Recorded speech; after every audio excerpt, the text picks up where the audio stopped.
Buenos días, good morning, bon dia para todos. Bienvenidos a todos los integrantes de la comunidad logística de la industria petroquímica a este tercer y último día de nuestra conferencia anual.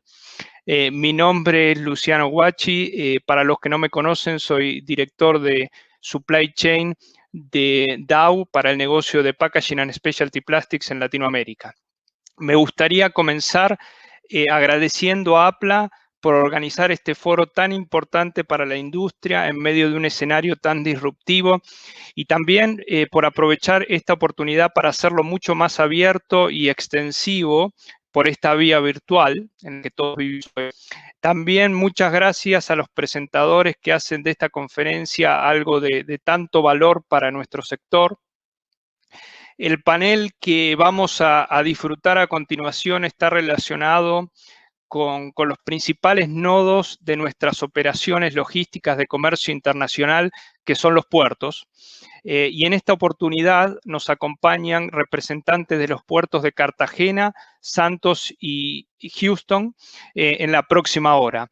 Voy a presentar a cada uno de las personas que van a compartir hoy sus presentaciones a medida que avance esta hora que vamos a compartir juntos. Vamos a comenzar con el puerto de Cartagena. En este caso, el presentador va a ser Giovanni Benedetti Rodríguez, que es vicepresidente comercial. Giovanni es administrador de empresas de la Universidad de Bogotá, especialista en finanzas y comercio exterior de la Universidad de Miami, con experiencia en el sector portuario y logístico hace más de 26 años. Ha sido catedrático y ha representado al puerto de Cartagena en conferencias y simposios de múltiples organizaciones internacionales. Fue vicepresidente de la Asociación Americana de Autoridades Portuarias y es cónsul honorario de Suecia para la costa norte de Colombia. Está vinculado a la Sociedad Portuaria de Cartagena desde 1993 a cargo del desarrollo comercial del puerto.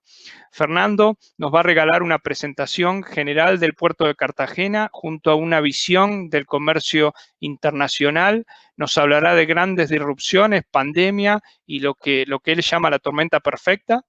Finalmente nos presentará su visión del nuevo normal y los cambios esperados para nuestro sector logístico. Así que, por favor, Giovanni, puedes comenzar con la presentación. Muchas gracias, Luciano. Muy amable por esa introducción. Es la verdad una bonita oportunidad pues, para compartir con ustedes algunas ideas de cómo vemos esta situación actual que ha sido tan disruptiva como tú lo mencionas. Bueno, creo que ya creo que ven mi presentación. Claro, ¿sí? Bueno, perfecto. Bueno, para comenzar quiero contarles un poquito de quiénes somos. El Grupo Puerto de Cartagena, como nos llamamos, somos una empresa de capital privado colombiano. Hoy operamos 3 terminales en la bahía de Cartagena, Colombia, desde 1993. Principalmente nos enfocamos en contenedores, pero también tenemos terminales de autos, terminal de cruceros, y poco a poco hemos ido incursionando en otros negocios paralelos, colaterales, como depósitos, remolcadores, algo de dragados, centros de distribución internacional. Para ponerlos un poco en contexto, somos el tercer puerto de mayor tráfico de contenedores en Latinoamérica, con cerca de 3.2 millones de contenedores al año. Principalmente somos un hub. 75% de nuestra operación es tránsito internacional. Tenemos ventas anuales cercanas a los 300 millones de dólares y algo más de 1,000 empleados directos. Como terminal de contenedores, para nosotros la confiabilidad lo es todo. Y no quiero extenderme mucho en cómo ha sido nuestra reacción ante esta pandemia, pero sí quiero compartirles que nos tomamos súper en serio en este tema para precisamente garantizar esa confiabilidad. Por lo tanto, cumplimos con todos los protocolos de bioseguridad y no los voy a aburrir en todas las diferentes acciones que hemos tomado, todo lo que hemos aprendido. En todo caso, supervigilamos no solo nuestros empleados, sino sus familias, sus círculos sociales. Y para ponerlos en contexto de la seriedad que le damos a esto, fuimos los primeros en Latinoamérica en recibir el certificado Safeguard de Bureau Veritas. Hasta la fecha hemos operado con total normalidad desde que la pandemia fue declarada. No hemos tenido retrasos ni con barcos, ni porque no se presentan nuestros empleados, ni atendiendo los camiones en la puerta. Entonces, bueno, ¿qué es el famoso COVID-19? Y todos dirán, bueno, sí, es un virus, es la respuesta como obvia.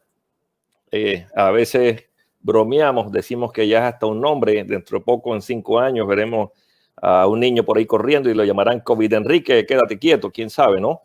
Pero realmente quiero traer el tema de lo que es el COVID-19 realmente ante el comercio.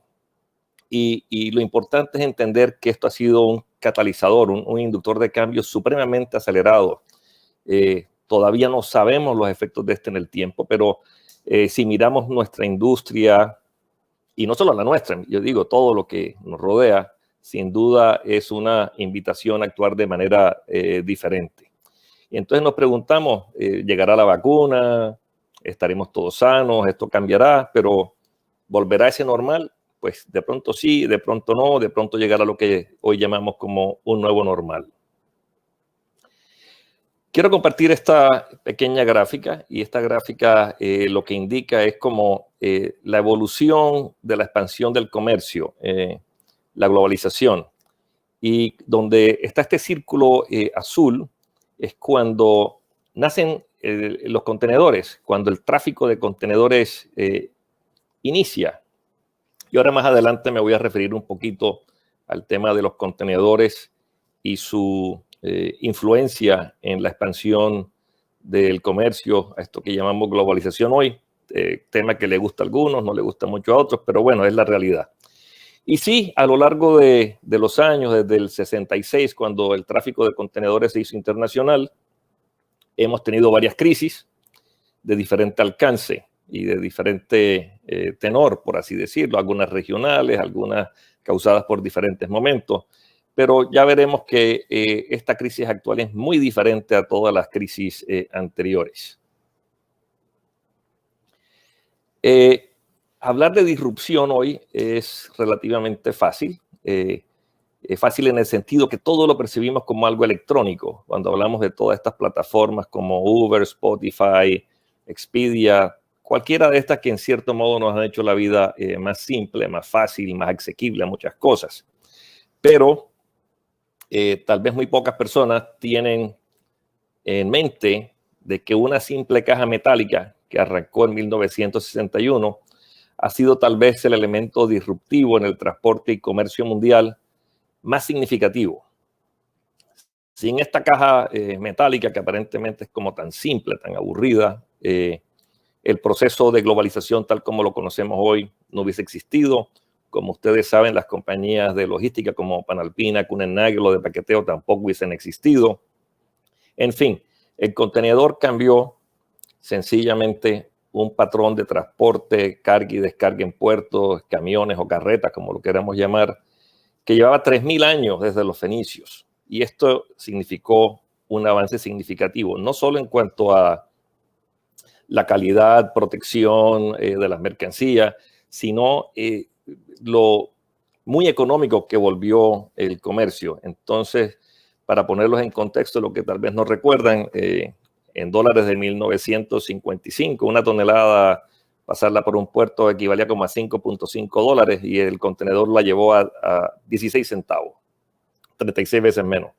Y estos contenedores, bueno, a lo largo de los años han venido cambiando por múltiples usos, cada vez un proceso de concentración de más y más productos, contenedores para líquidos, contenedores para cargas refrigeradas, contenedores para gas licuado hoy en día. Y de hecho ya hablamos hasta de contenedores inteligentes que próximamente traerán microchips incluidos y nos avisarán antes de llegar a puerto todos los documentos y requisitos que se requieren. Un breve repaso. Habían muchísimas navieras hacia los 90. Todo esto quedó comprimido en muy pocas. Casi que el 87% del tráfico mundial hoy quedaron únicamente en cerca de 8 o 9 navieras. Y todo esto ha sido realmente un proceso de evolución paralelo del transporte marítimo. Cada vez barcos más grandes, buscando economías de escala para hacerlos más baratos, saliendo de esos nefastas protecciones de bandera que tuvimos y de líneas estatales. A veces el tema era ir más rápido, a veces ahora más lento. Bueno, todo esto ha sido, yo personalmente digo, ha sido una historia de supervivencia, porque si hemos visto estas grandes inversiones en activos, en algo que es intensivo en capital, realmente los navieros, a pesar de que son muy pocos hoy, no han tenido esos resultados financieros que eventualmente hubiesen deseado, ¿no? Pero al final el mensaje que les quiero decir es que esto ha sido una evolución constante en donde aparece el contenedor, aparecen los barcos, aparecen cada vez más y mayores eficiencias detrás de eso, buscando posicionarse, buscando ofrecer más y mejores servicios. Conocemos también de todas las navieras tratando de prestar servicios cada vez más integrados, integrando terminales, integrando logística. Y al final, nosotros como puertos, ¿qué nos ha tocado hacer? Sencillamente seguir los desarrollos de los barcos. Cuando estaban los barcos convencionales, no se necesitaban grúas, pórticos. Cuando aparecieron estos, tocó adaptarse, tocó dragar, tocó cada vez adaptarse. Entonces, un puerto que no se adapta a las reglas primarias de transporte sencillamente desaparece. Así que, por lo tanto, de una forma u otra, a nosotros los terminales nos ha tocado ser pasivos, si se quiere decir, pero siguiendo el desarrollo de estas naves. Y no solo naves, porque al final compartiré con ustedes que yo creo que el rol de nosotros como puertos realmente es también evolutivo. Antes actuábamos simplemente como un peaje en donde una interfase marítima pasaba a una terrestre, y cada vez se prestan más servicios directamente desde el puerto. Y ahora más adelante compartiré con ustedes algunas ideas que desde el puerto de Cartagena nosotros estamos haciendo y siguiendo. Bueno, hablando un poquito más de todos estos cambios, realmente desde antes que apareciera el COVID, digamos que esta tormenta ya se estaba cocinando. Ya hablábamos de la guerra comercial China-Estados Unidos, hablábamos de la inestabilidad de los precios del petróleo, golpeando pues muy duro a varios países de nuestra región que son codependientes de este producto.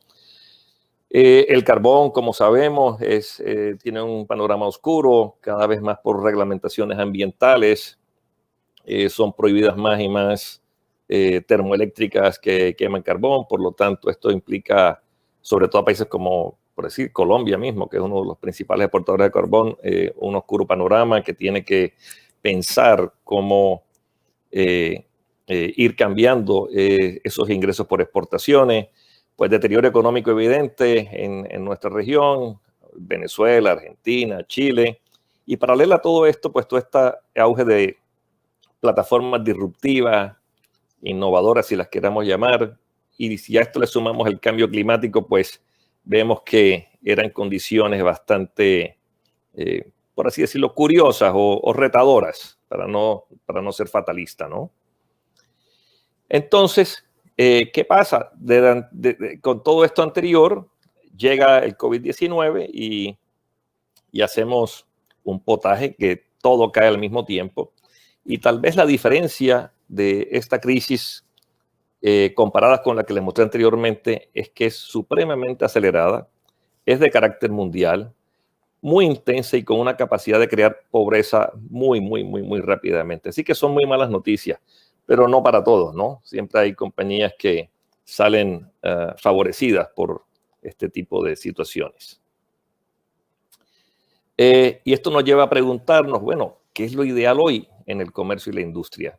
Y vemos a muchos de nuestros países y políticos preguntándose si el nearshoring o el nearshoring, que si la globalización es buena o es mala, que si hay que proteger la empresa nacional, que cómo generamos empleo o competitividad, qué es calidad hoy en día, qué es precio, qué es moda. Bueno, nos lleva a preguntarnos muchas cosas.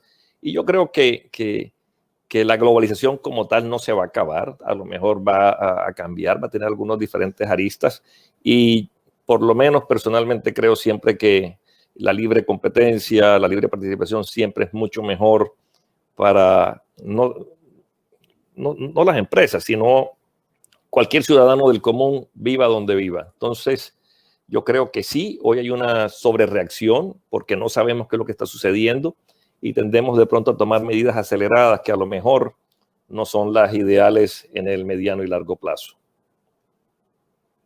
Entonces, ¿dónde estamos? ¿Qué sigue? Me gusta esto donde dice que predecir es muy difícil, pero sobre todo el futuro. Nadie tiene la bola de cristal. Pero empezamos a ver de que realmente la evolución, la revolución y las crisis son unas constantes. Hemos visto muchos estos caracteres chinos o japoneses donde crisis es peligro, pero al mismo tiempo oportunidad. Pero realmente es que el cambio es una constante y uno luchar contra el cambio es realmente, yo diría que contraproducente. Ahí es que asimilarlo y tomarlo. Y reitero, el problema hoy es la velocidad y como tal nos invita a actuar mucho más rápidamente. Una breve reseña, si estuviéramos hablando en octubre de 2019, y esta gráfica la saqué, como yo les contaba, operamos un puerto de cruceros, los empleos del futuro en octubre de 2019 era todo lo que era masivo, todo lo que era entretenimiento, gimnasios, campos, gente y más gente. Y hoy realmente vemos como un simple virus echó atrás todos estos sueños. Entonces, si algo ha traído este COVID es la aceleración del e-commerce y mucho más allá de las compras electrónicas o domicilios, realmente vemos hoy casos de e-salud. Yo personalmente no sé cómo ha sido en sus países, pero la rapidez con que el gobierno colombiano fue capaz de asimilar la simplificación de múltiples trámites fue impresionante. Llevábamos años pidiendo simplificaciones y el virus nos ayudó a presentar BL virtuales, firmas digitales y a ahorrarnos mucho papeleo. Bueno, el auge de las fintech, me imagino todos se habrán tomado una copa virtual por Zoom o por Webex. Bueno, hasta vemos los pilotos de autos compitiendo virtualmente. Esto ha traído un cambio interesante. Y entonces, pues sí, mientras llegamos a ese nuevo normal, vamos a esperar quiebra masiva de muchas empresas, pero nacimiento seguro de otras, reestructuración y enfoque, mucha tasa de desempleo, xenofobia, posiblemente ansiedad y depresión y angustia, pero al mismo tiempo mucha creatividad e innovación. Tenemos muchas personas pensando cuáles son los siguientes pasos. Podríamos llamarle que esta es la bienvenida a la economía de poco contacto y habrán reglas políticas en cuanto a agrupación de personas, cómo se viajará en el futuro, el transporte público, bueno, requerimientos de higiene, protección de grupos vulnerables. Y esto en las personas traerá nuevos hábitos y comportamientos en cómo trabajar remotamente, cómo mezclar el trabajo con la vida personal en su propia casa, masificación de todas estas transacciones que les comenté. Bueno, posiblemente hasta nuestra forma de vestir cambia de una forma y sin duda alguna traerá un auge en las ciudades y comunidades inteligentes. Uno tratará de vivir más cerca de su trabajo y de utilizar mucho menos el auto. Un simple escenario de Martin Stofford, un muy reconocido economista marítimo, en donde saca tres diferentes escenarios, en donde hay uno que es muy pesimista y tarda casi que 20 años en recuperarse, uno que es relativamente suave y tarda unos 5 años en recuperarse, y otro que habla de que podría tardar unos 3 años en volver a ese nuevo normal en cuanto a crecimiento y globalización se requiere. Personalmente yo diría que hay un híbrido que estaría entre el 1 y el 2 en este momento según la información que tenemos y lo que hemos podido medir, pero luego el futuro todos los días nos trae nuevas sorpresas.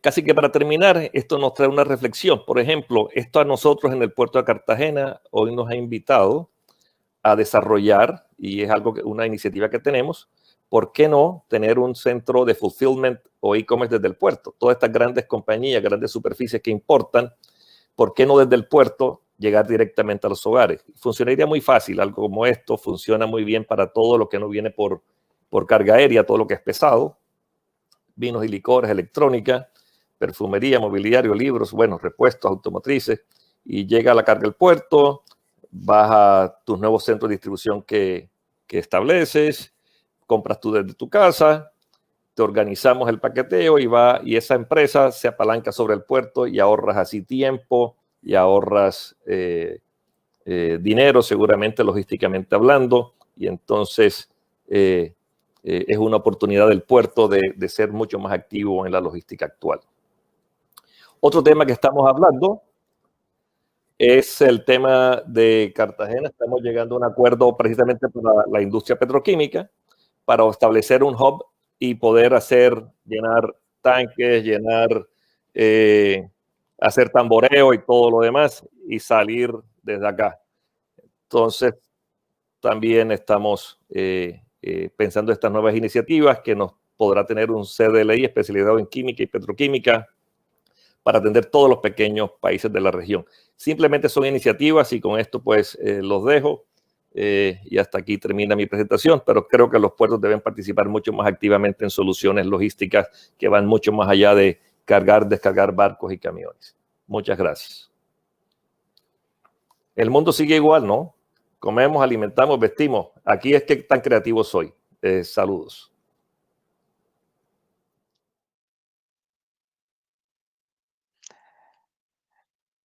Giovanni, muchas gracias por la presentación. Ahora nos movemos a Brasil con el puerto de Santos. Fernando Biral va a ser el presentador. Fernando tiene más de 20 años de experiencia en el área de asesoramiento financiero y consultoría de negocios en múltiples compañías de diferentes mercados.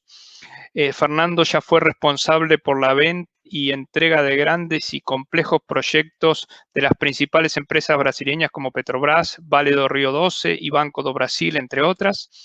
Fernando es actualmente CEO del Puerto de Santos y nos va a presentar una mirada general del puerto, nos va a compartir el impacto de la pandemia en las operaciones del puerto y también nos va a hablar de las oportunidades de mercado de graneles líquidos. I understood that the presentation will be delivered in English, so Fernando, please feel free to begin now.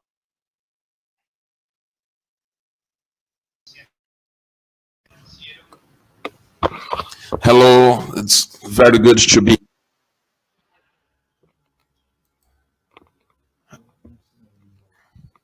Hello, can you hear me?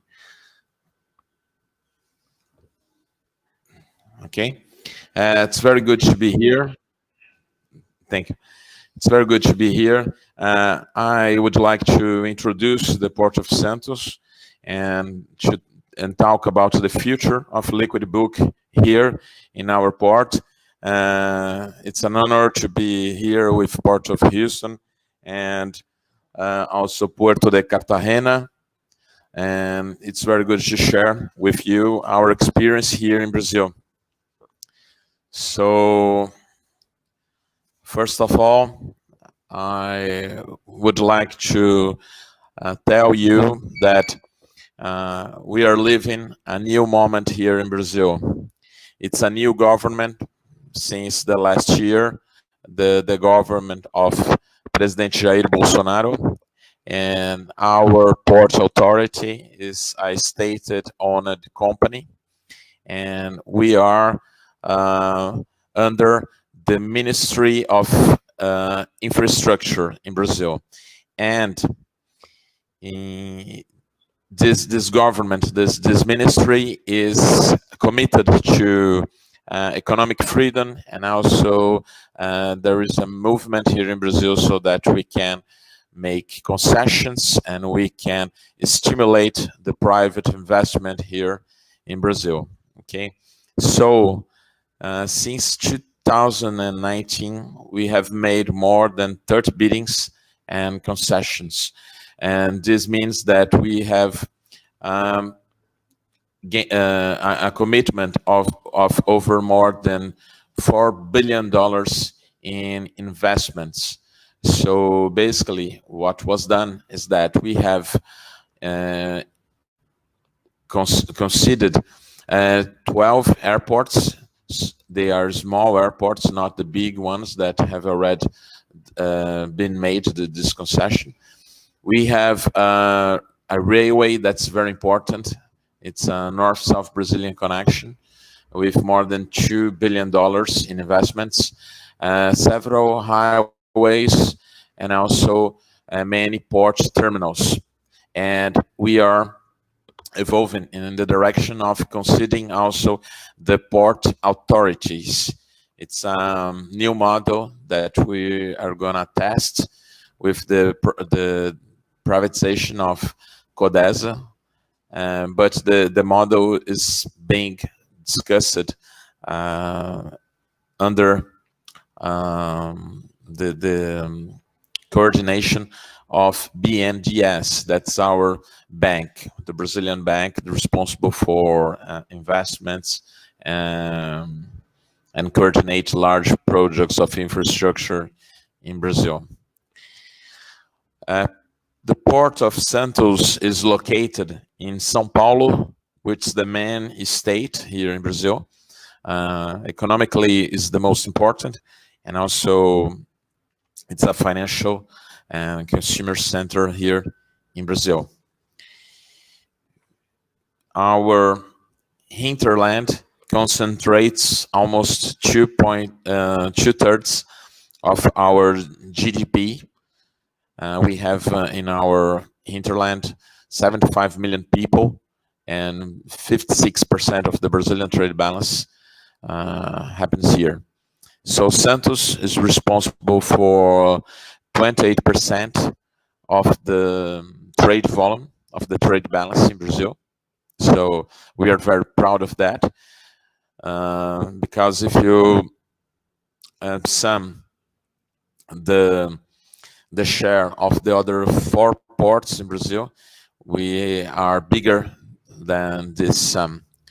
And so, and Santos is very important because also we are a multi-purpose port, and so we have several kinds of cargo, and that's why it's so important for the whole economy here in our hinterland.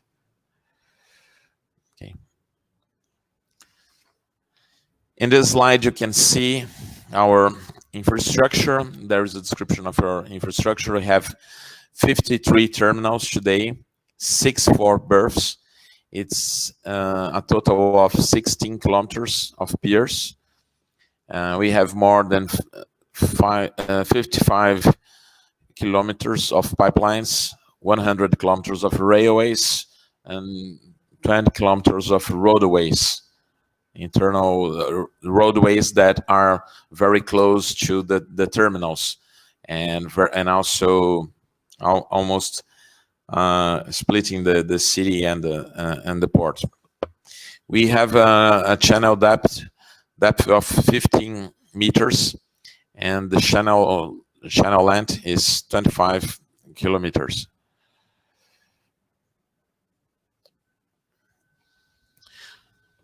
So in terms of terminals and throughputs, we have in 2019 we have a throughput of 4.17 million TEUs in containers.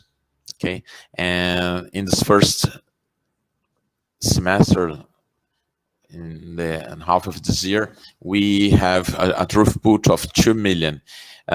It's an increase. We had an increase of almost 5% if we compare the first semester of 2019 with the first semester of this year. Okay, we have also break books. I think what's more important here, the most important here is the liquid book. So we have a capacity of 17.4 million tons, and our throughput was 16.9. So we are in the limit of our capacity. Okay, totally full. So we need to expand this capacity, and that's why we are making a bid, an auction in the next few days.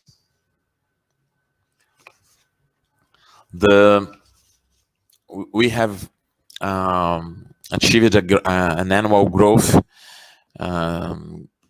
of 5% since 2009. So it's I think very impressive. We have grown more than the Brazilian economy, which has been more or less stable. It's almost we call here in Brazil a lost decade. We have lost the last 10 years because we haven't increased our GDP, but the throughput in Santos has grown a lot. It's 5% a year. And the liquid book, as I said, our capacity is around 17 million. If we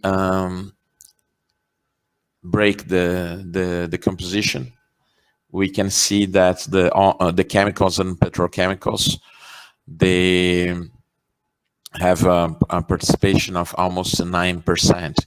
We have 10% that's basically some juices, citric juices. We are the largest exporter of orange juice in the world. So we dominate this food chain, and that's why we export more than 1 million of tons per year. But basically we have chemicals and petrochemicals in this matrix, liquid book matrix. The pandemic did not reduce the cargo.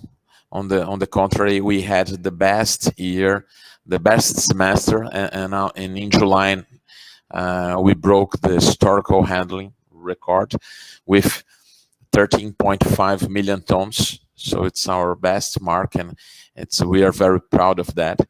And it was very important that we made a lot of actions here to assure that the port community and our works would be protected against COVID. So all the protocols of our health ministry, and also we have an agents, a sanitary agents. We followed all the protocols. We invested a lot to improve our facilities and our bathrooms, our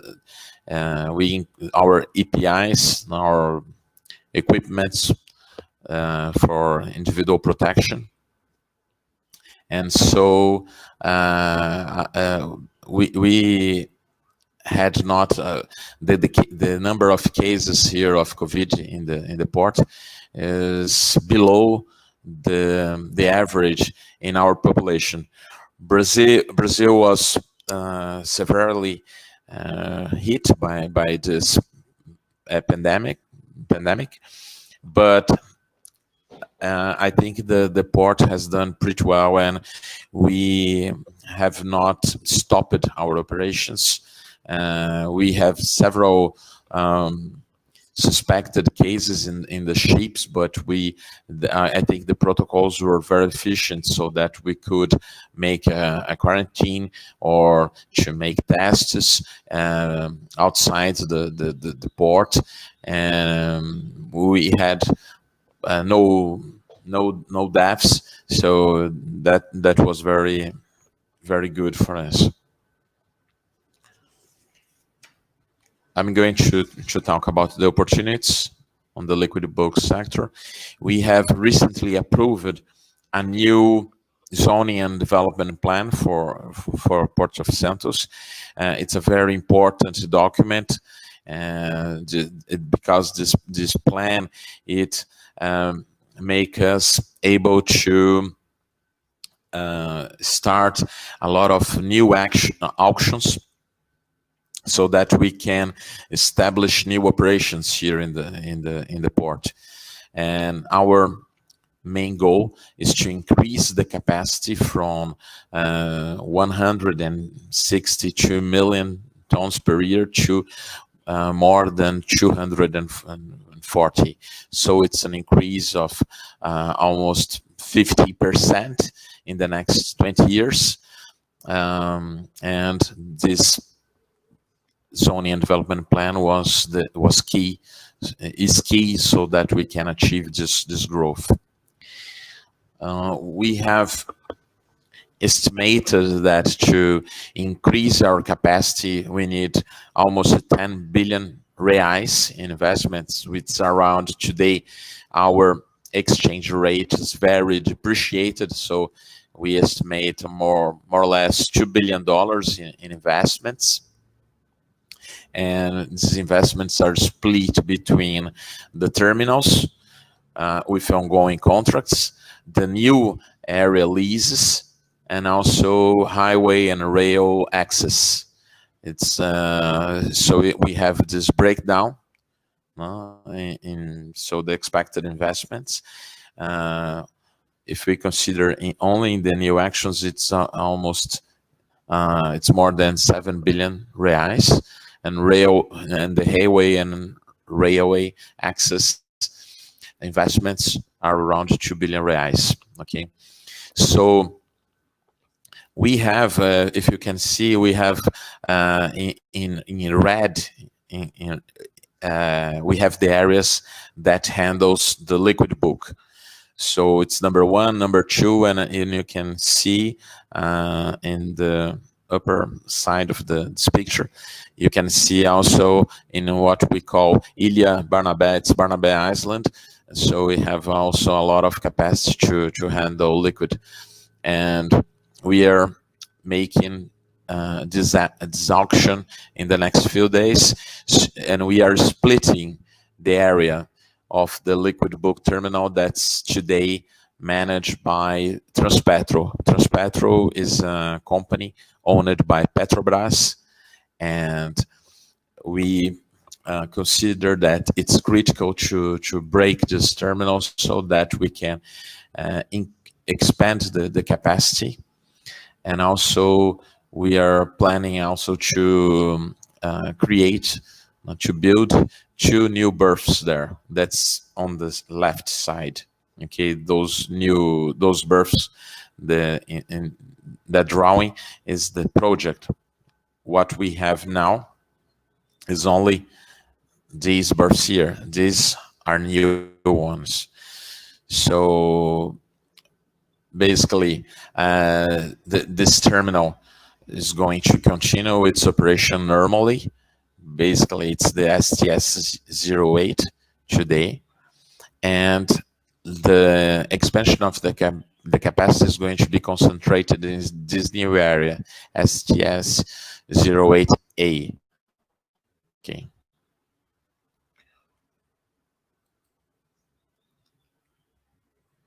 In terms, now you can see we are projecting in this slide, we are going to add till 2024 almost 6 million tons, so that we can handle liquid books.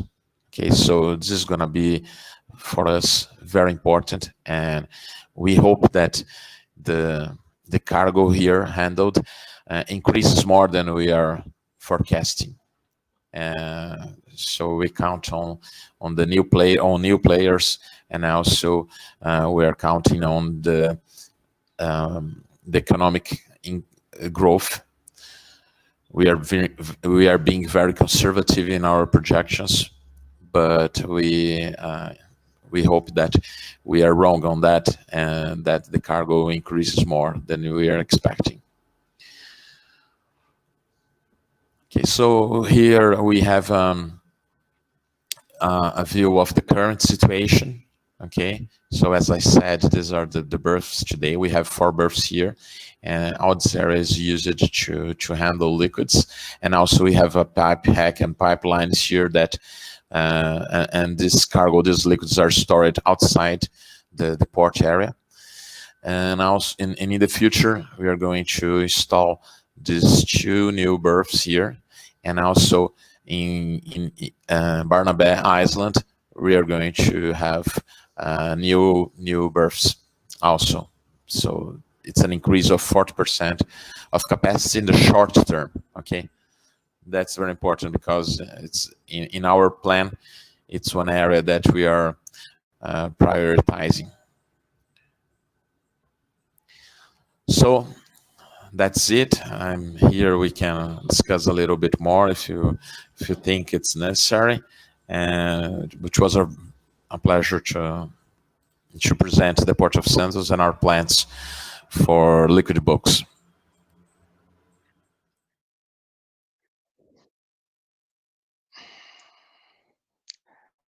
Thank you very much, Fernando. Great to see opportunities to growth. So now I'm going to introduce the representatives of Houston Port. Houston Port is the main connection between the petrochemical industry in the US and Latin America. So it's really important for us to be in connection to receive the latest news from the port. Dominic San and Moacyr, Pedro are going to be the presenters today. Quick introduction, Dominic is the Director of Trade Development. He was named in that position in January 2019. He has more than 29 years of professional experience with ocean carriers, domestic and international freight forwarders, and global 3PLs in the US. He has a bachelor's degree in finance from University of Southern Carolina. And then Moacyr Pedro has more than 13 years of experience generating ocean cargo solutions for companies such as Dogro, DHL, Siba, Logistics. So his shipping and procurement background acknowledged include container, breakbulk, and roll-on, roll-off cargo. Fluent in English, Spanish, that I guess is going to be the language chosen today. He has a bachelor's degree from Mackenzie Presbyterian University in Brazil, and he is work and volunteer. Dominic and Moacyr will drive us through the shifts in demand and operations that the Houston port faced as a result of COVID-19 effect, and we share with us important information on the future of the port, investment forecast, and capacity to grow. Dominic, and now I turn the microphone to you, please. You can start the presentation. Thank you. Buenos dias, bon dia, and good morning to you all the members of APLA that are on the attending our webinar today. Can you all share, see my screen? Kareem, is everybody able to see my screen? Okay, fantastic. Thank you so much.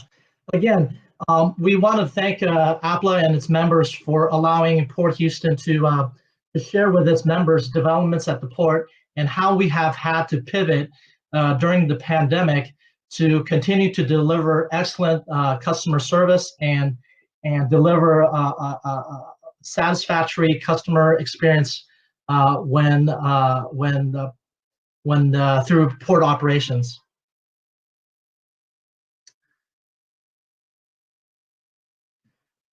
We're going to go through a little quickly as far as the development of COVID-19 protocols that are continually coming to operations during the port operations, and the impact of the pandemic on our overall container performance and our general cargo performance, and continuing expanding projects that is Project 11, widening of the channel, the Houston Ship Channel.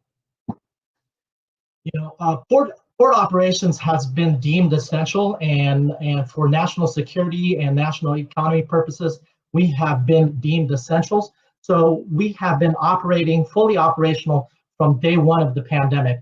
Our employees show up day to day, every day, reporting to work to make sure that the commerce continues to move through Houston and the region daily on a daily process.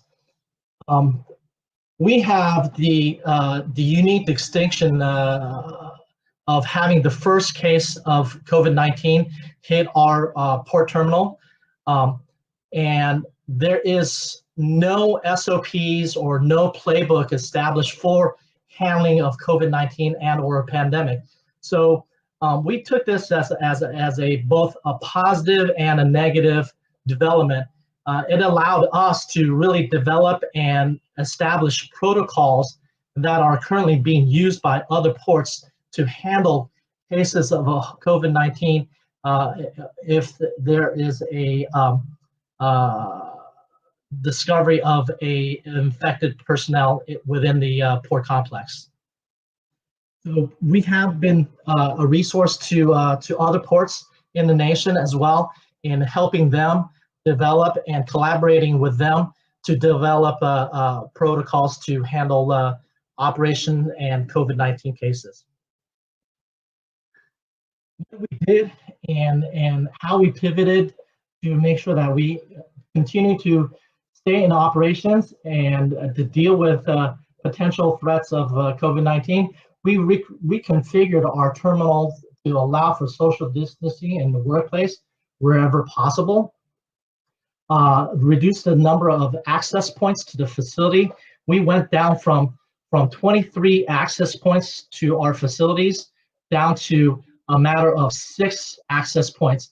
That way we can control the personnel accessing our terminal facilities.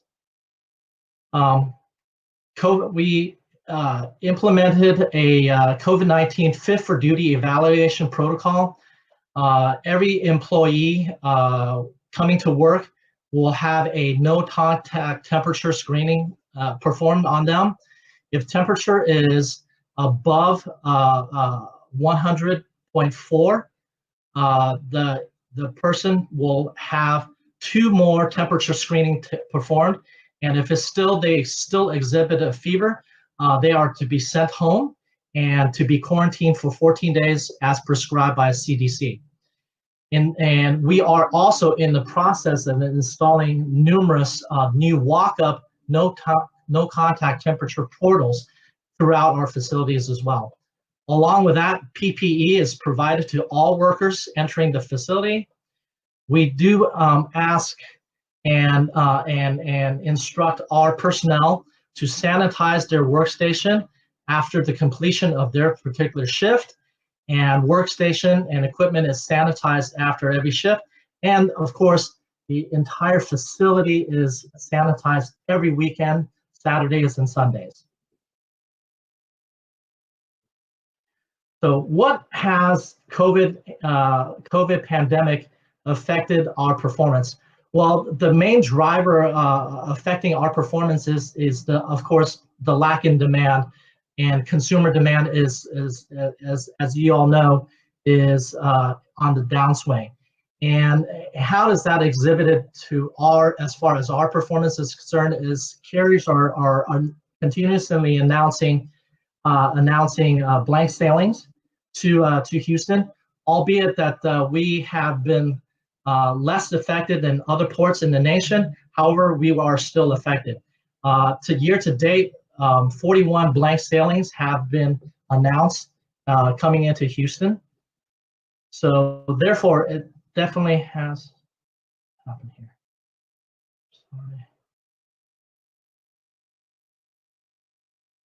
Sorry, I have my whoops.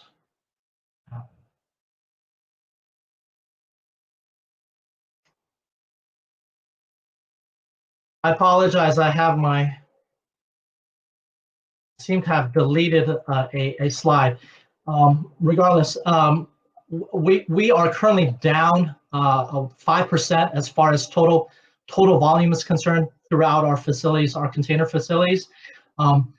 We are still very optimistic as far as our performance is going to be for this entire year. We are still on pace to achieve 3 million TEUs of throughput through our 2 container facilities in Houston. I apologize, I don't know where that slide went.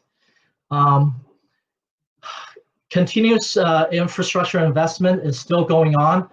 we are still slated to spend $1 billion in CapEx as far as infrastructure improvements at our 2 container facilities that are Barbers Cut and Bayport terminals.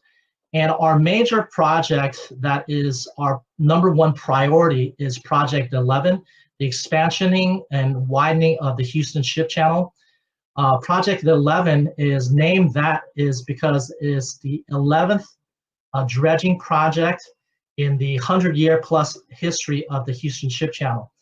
We are currently working with private investment along with Army Corps of Engineers to make sure that we have a wide and expanded channel in the next 5 years. If we were to take the normal course of progress with the Army Corps of Engineers and through government intervention, it would take us upwards of 10 years to get the Houston Channel widened. However, we're currently working with Army Corps of Engineers and the government to make sure that we have a project implemented within the next 5 years. And what does that mean? We are the busiest waterway in the nation. We welcome about 9,000 container vessel transits a year, along with umpteen thousands of barge and also liquid bulk vessels coming in. And as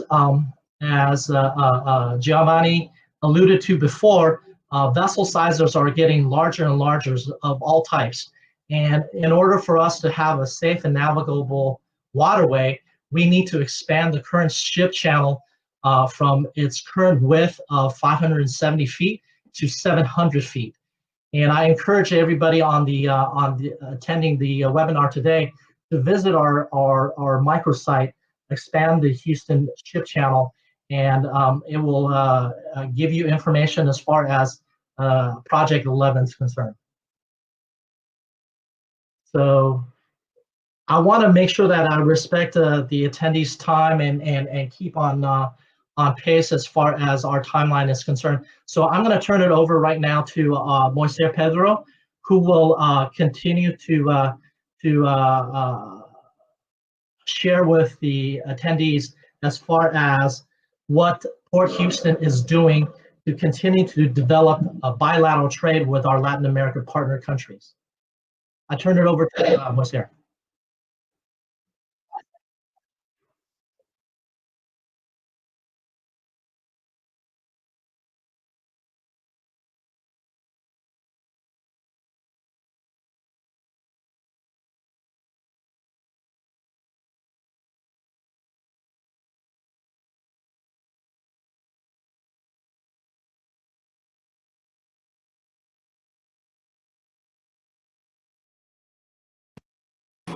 Sorry, can you hear me? Perfect. No, let me share my screen. Can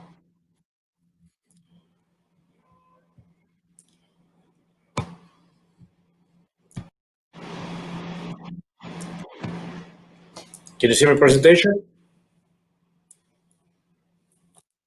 Can you see my presentation? Perfect, perfect. A ver, me voy a hacer en español, como dijo a Luciano. Mi nombre es Moacyr Pedro, entonces no te preocupes, pueden llamarme de Pedro porque sé que Moacyr no es un nombre tan fácil de hablar en español o mismo en inglés. A ver, me voy a empezar hablando de los servicios que tenemos desde Latinoamérica a Houston. ¿Okay? Me voy a focalizar un poco más en los servicios de Sudamérica, que son los servicios más largos, que son no lo más importante, pero los que necesitan un poco más de atención. ¿Okay? Lo que pueden ver ahorita, disculpe, son los servicios de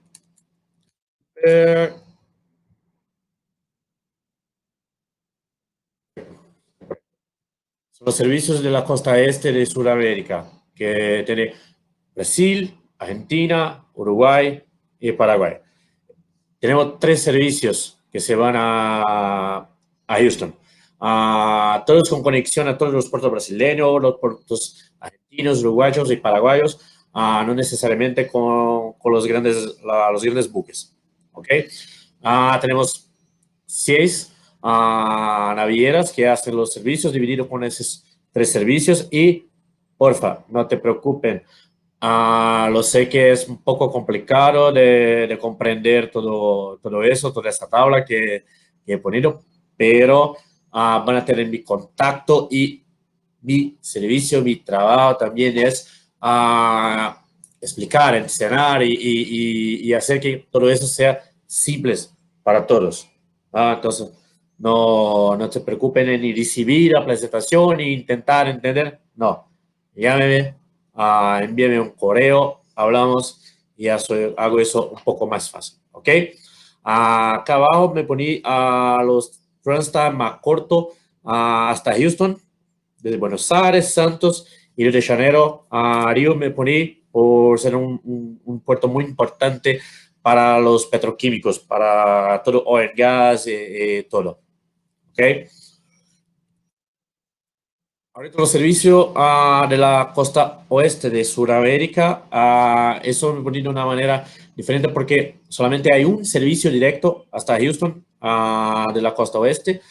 Pero los otros 3 servicios que hay son con conexión a los servicios que se va a Europa.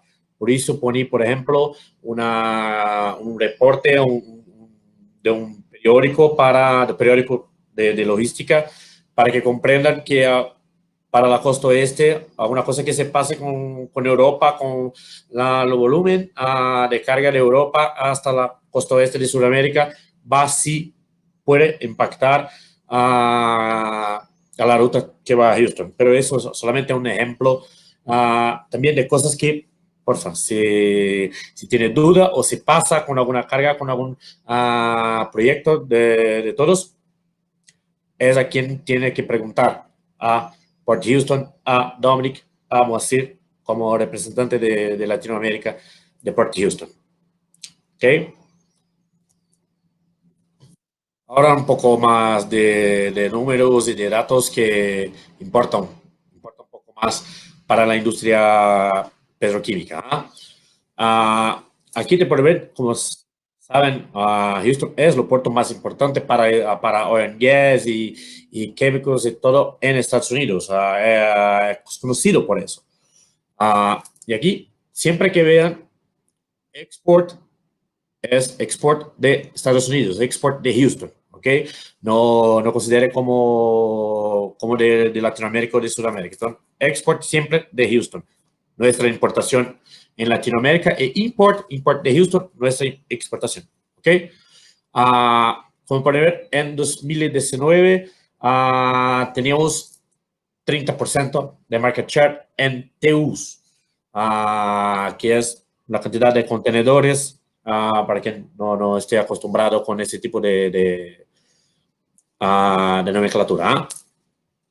Entonces, tenemos 30% en 2019 para export y 25%, pero son detalles que no voy a quedarme leyendo para todos que pueden ver, pero lo importante, mismo con el COVID, es una estadística de hasta mayo de 2019, comparando con mayo de 2020, que es la estadística más reciente, más nueva que tenemos. 26% de market share, y 23% lo mismo periodo, mismo con una caída un poco grande de este volumen de petroquímico. ¿Ok? Entonces, esto es la puerta de entrada de petroquímicos y de la salida en Estados Unidos.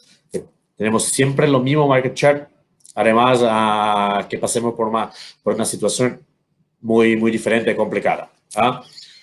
Acá en la misma estadística, pero en tonnage, en toneladas con peso, que es lo que están más acostumbrados a manejar y a hacer sus reportes. Entonces, la verdad, con toneladas hemos crecido, hemos desarrollado un poco más, vivo con la pandemia, vivo con todo.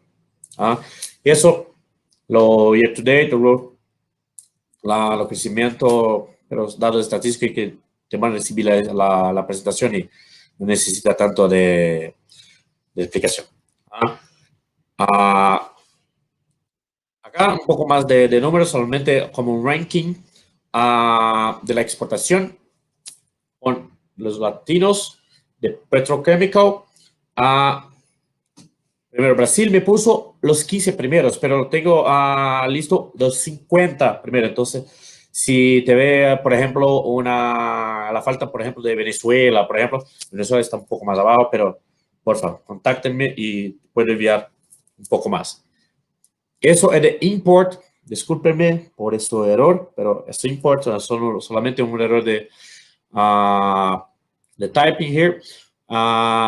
También Brasil es el principal mercado para petroquímicos en Latinoamérica, para Estados Unidos, y después Colombia. La importación sigue casi lo mismo, pero envío a vos la estadística también correcta. Ok. Disculpen. Creo que eso, el segundo está como lo mismo. Disculpen, voy a enviar con corrección. Disculpen. Ok. Voy a ver un poco eso acá para finalizar mi presentación.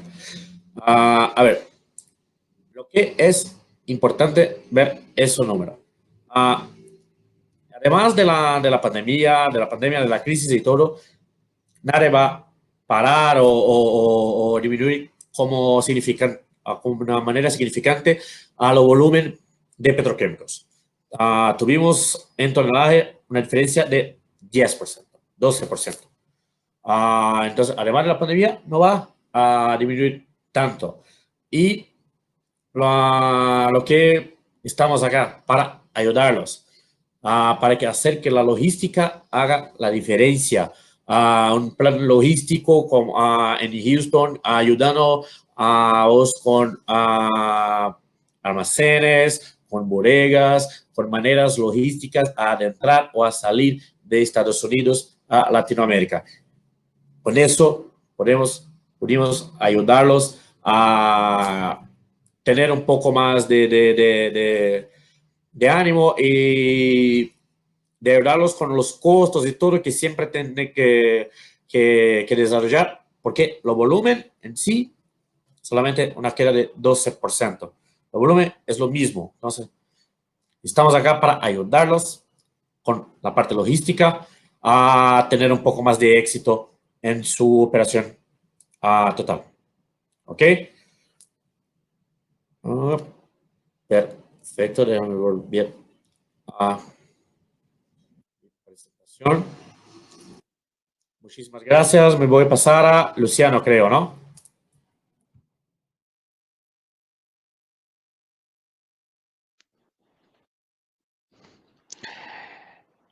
Moacyr, muchas gracias por la presentación. Y bueno, con esta presentación damos por cerrado nuestro panel de puertos, esperando que haya sido de utilidad para todos los participantes de la conferencia. En el cumplimiento de la agenda vamos a contestar las preguntas recibidas offline.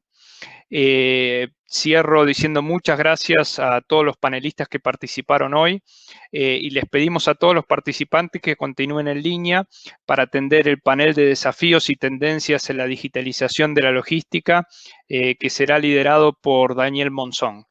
Daniel, puedes comenzar. Gracias.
Good morning to everyone. Thank you for joining us today. I am Daniel Monzon. I am the leader of the Petroleum Downstream and Petrochemical Competence Center of Arthur D. Little.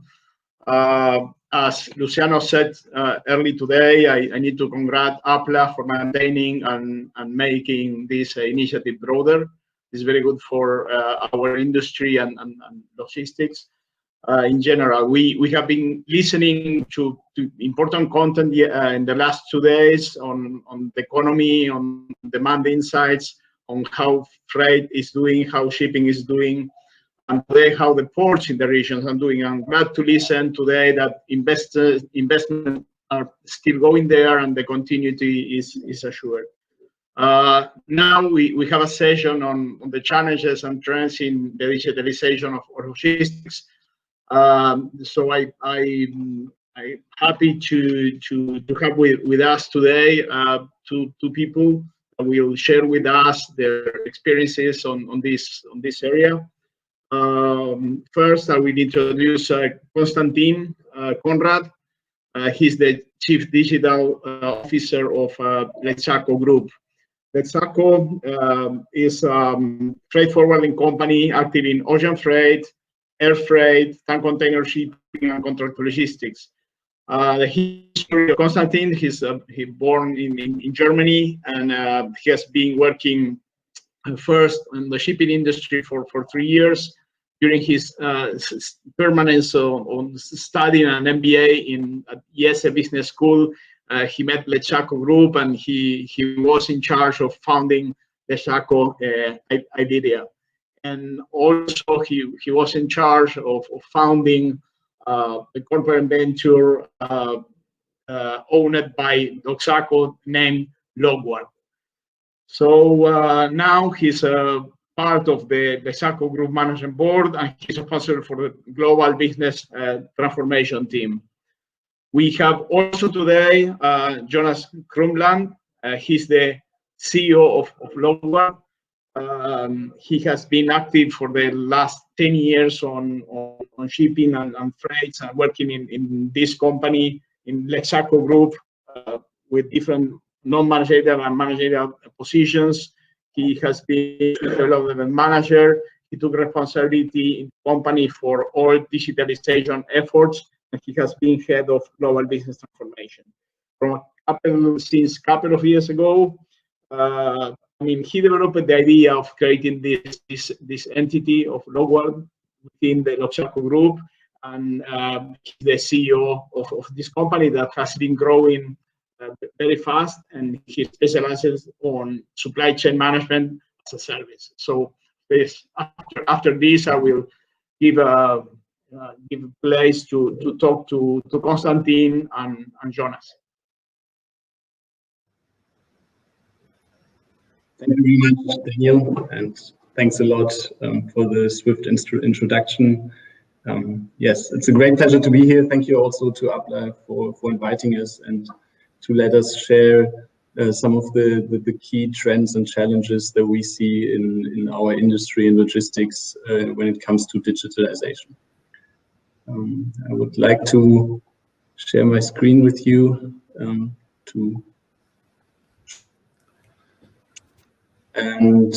I'll start by very quickly, because Daniel did so already, introducing Leschaco to you. We are privately owned, headquartered in Bremen, Germany. We are a worldwide operating logistics service provider with, yes, as you can see here on the map, 20 presence in more than 22 countries with over 70 own offices, and international network of strategic partners. We are around 2,600 employees worldwide, and our clear ambition is to be the leading logistics service provider for the chemical industry, which is also the reason why it's such a great pleasure to be here today and talking to you. I don't have to say any more about myself. I'm CDO at Leschaco, and in that case responsible for everything when it comes to digitalization in our group of companies. I would like to also, because Jonas will take over later, presenting Logward and presenting the key challenges we see in digitalization in logistics. I would like to quickly introduce him already at this stage, and our corporate venture, Logward. Yes, Logward is a corporate venture of ours that we founded at the end of 2018, and that we manage very independently from Leschaco. And as you can see here, it is Jonas's and his team's mission to turn supply chains into a value driver. And what they mean by this, and why this is so heavily relevant to our topic today, he will explain to you later best himself. Okay, with this short introduction, I would like to get right at it, and obviously it's a very good time also when we talk about digitalization to reflect on what is happening as we speak, and what a tremendous journey we all took over the last 6 months when it comes to digitization because of the pandemic we are exposed to. And yes, some of you will have seen this meme in the social media platforms. I think it's spot on. Although I categorize myself under the B here, yes, and it is such a vast change and disruptive change that we took over the last 6 months because of what has happened elsewhere. It is definitely worth reflecting on it, and we can even see, as in my function as a CDO, it's a dream come true for us who want to push digitization in a day-to-day field. And for that, just to show you the vast scale this takes, I brought just a very short statistic of our own communication pattern we use at Leschaco. We use the Microsoft applications, Microsoft Teams and Skype to communicate remotely or digitally.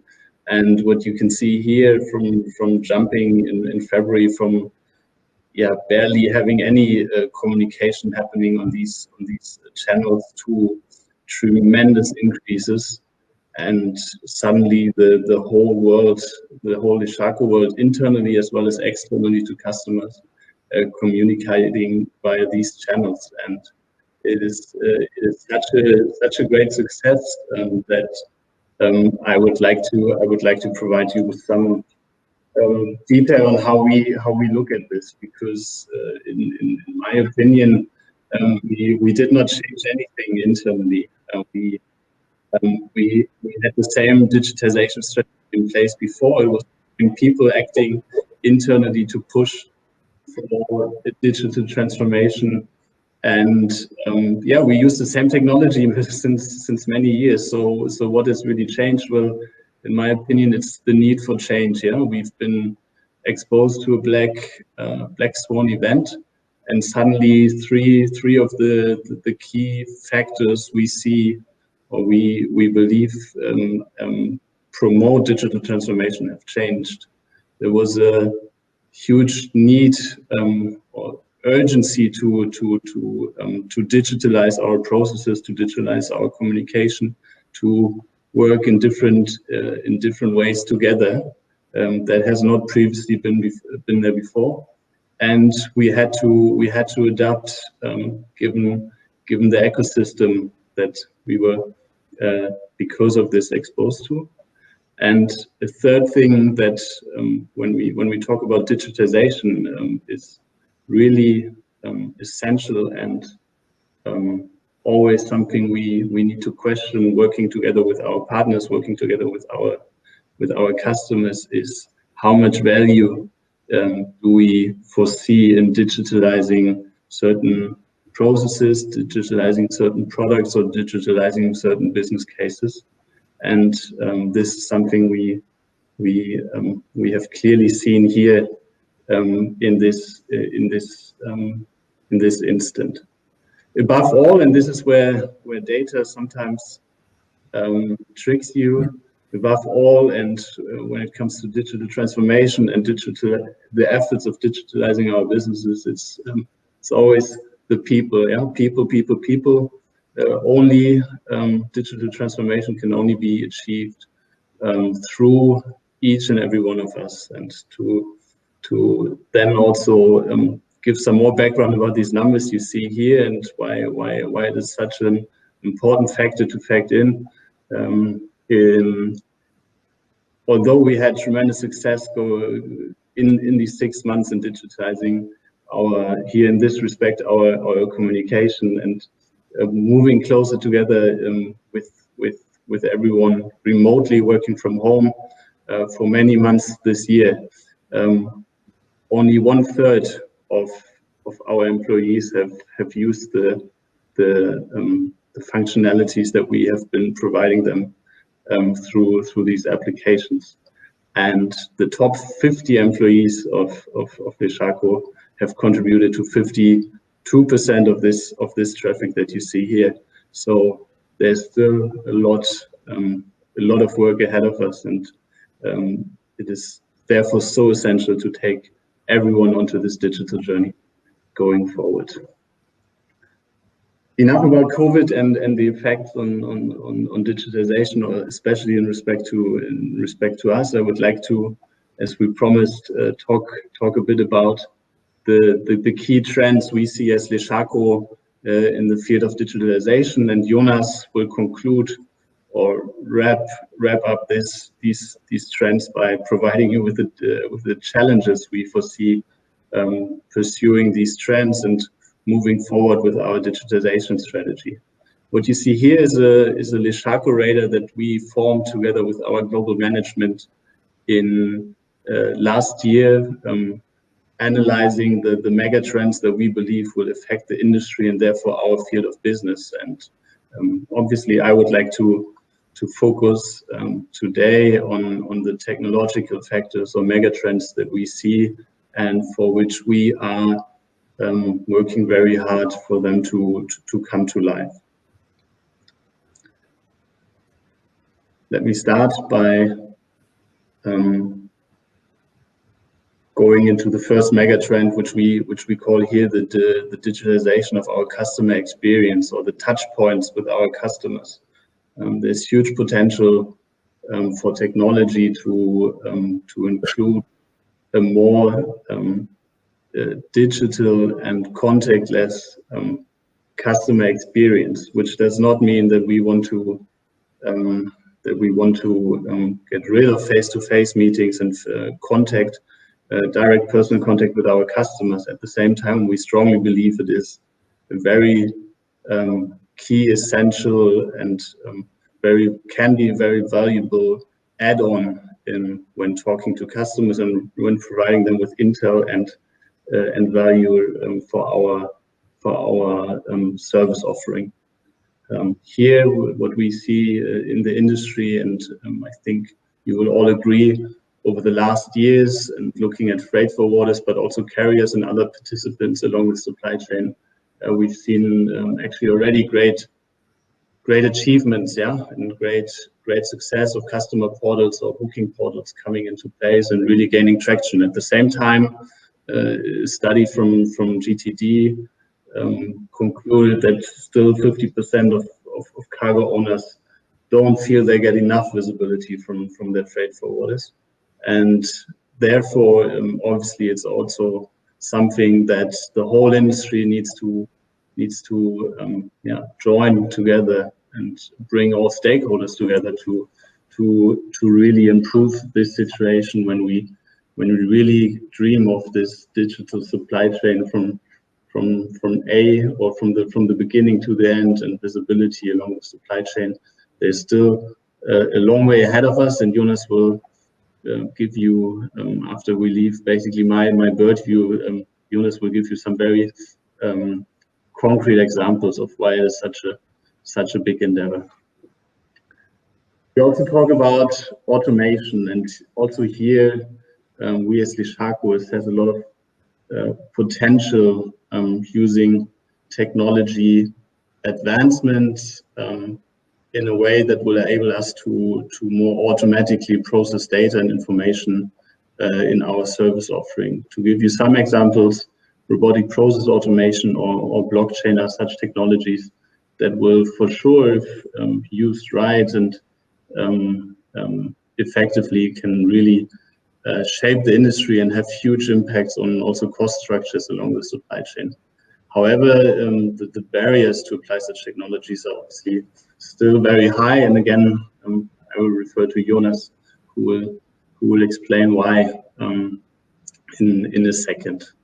The third topic, and this is also correlating very strongly with the first two huge trends that we are working on, is the whole field of data analytics. And yes, as we're all aware in our industry, we gather millions and millions of data points on a daily basis, which value we haven't really assessed yet. Yeah.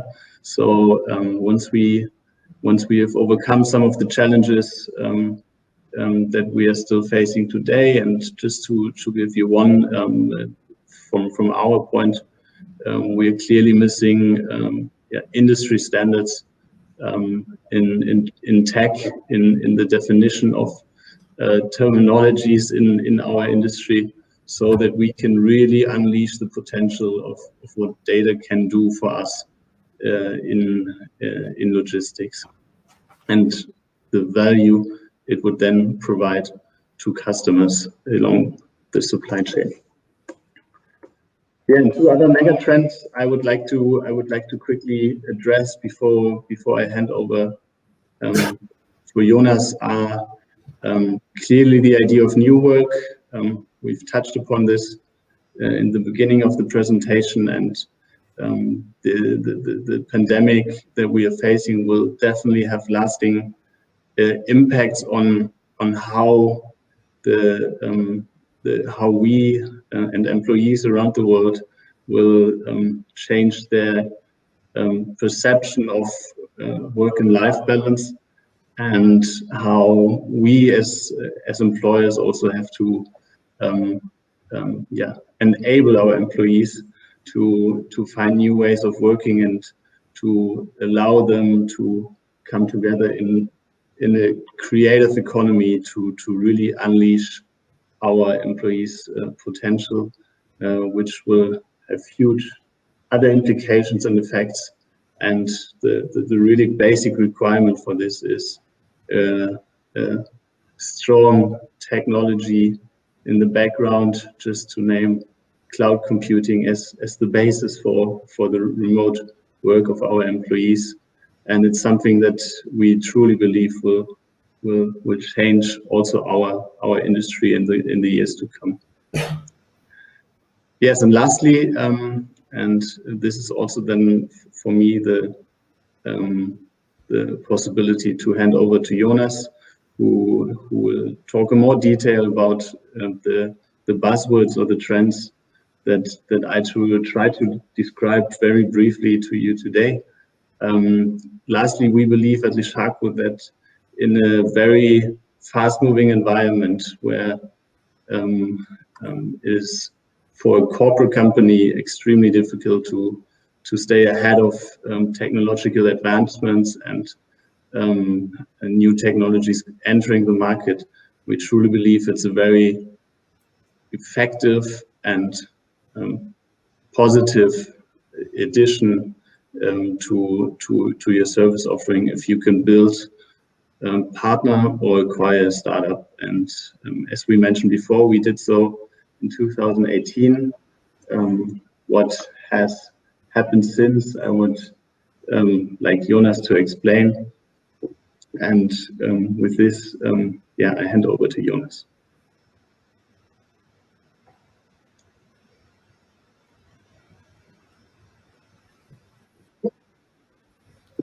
Cool. Gracias, Constantin, y gracias, Daniel, y buenos días a todas. And that's it about my Spanish skills. So I'm very sorry for that, but I hope we can excite you a bit more with the stuff we're doing when we're not trying to speak Spanish. As Constantin said, it's great pleasure to to be with you. Also, I think first time we ever try something like this on YouTube. So let's see how that turns out. Yeah, I would suggest let's get right into it. Constantin already mentioned that when trying to digitize, we're facing a lot of challenges. In 2018, as Constantin said, me and him decided to try to offer a solution to customers, to companies, to fully manage their supply chains in digital ways. So one big place for companies to fully manage their supply chains purely digital. But whenever we talk about this, you should see right now those four orangish bubbles. We're facing lots of issues, and you can categorize them as very poor data quality and even poorer information quality. So we've just done some researches internally. If you, for example, look at ocean schedule data, right? You expect from your service providers to have complete ocean schedule data. The results we received from the market leading company there is less than 60%. So really subpar. The second biggest issue we're facing is whenever we received a booking confirmation from a carrier, usually after that booking confirmation, you have on average 5 booking amendments. So you can't ever be sure that what has been confirmed will actually be shipped. So that's obviously a huge problem for us if we want to digitize, right? And the second, the remaining second issues are the invoice quality is extremely bad. More than every second single invoice is wrong or shows some error, so we have to correct it. And also, if you look at the right-hand bubble, if you look at milestone feedback, so for example, vessel has departed or vessel has arrived, the feedback ratio on those items is at less than 40% as well. So that really forces us to very distinctively decide where we want to digitize and where we will still need manual effort also in 5 years from now on. And we decided that we don't want to fight the symptoms of missing framework and missing standards, as Constantin called it, and poor data quality, but we rather want to get to the root causes, right? And really tackle the problem at the beginning. And that's why we came up since 2018 with a cloud platform that enables you to actually do supply chain management as a service. And I think, Constantin, you're still presenting, right? You would need to push one time, please. Or whoever is presenting. I can also share my screen. Hold on. Anyhow, we came up with a cloud platform that offers what we call supply chain management as a service. And if you don't mind, I would just invite you to my screen and show you what this means. So when we say supply chain management as a service, what we actually mean is we want to give customers a cloud platform at which they can do everything from end to end. So from order income, from their customer side to invoice check for incoming invoices and also issuing invoices for outgoing shipments, transport management in between, customs clearance, and basically everything that has to do with the supply chain management, and everything also on an SKU level or purchase order level. So we're not trying to stick to our beloved bills of lading or airway bills, but also go down to purchase order level, right? And by the way, feel free to ask as many questions as you want to. I think we won't need more than 10 or 15 minutes to run through this. So I'm very happy to discuss questions with you afterwards, right? So what you can see in here is our Logward cloud. You don't need to download anything. You don't need to install anything. All you need is browser access, right? And someone like me to give you access, which I probably will.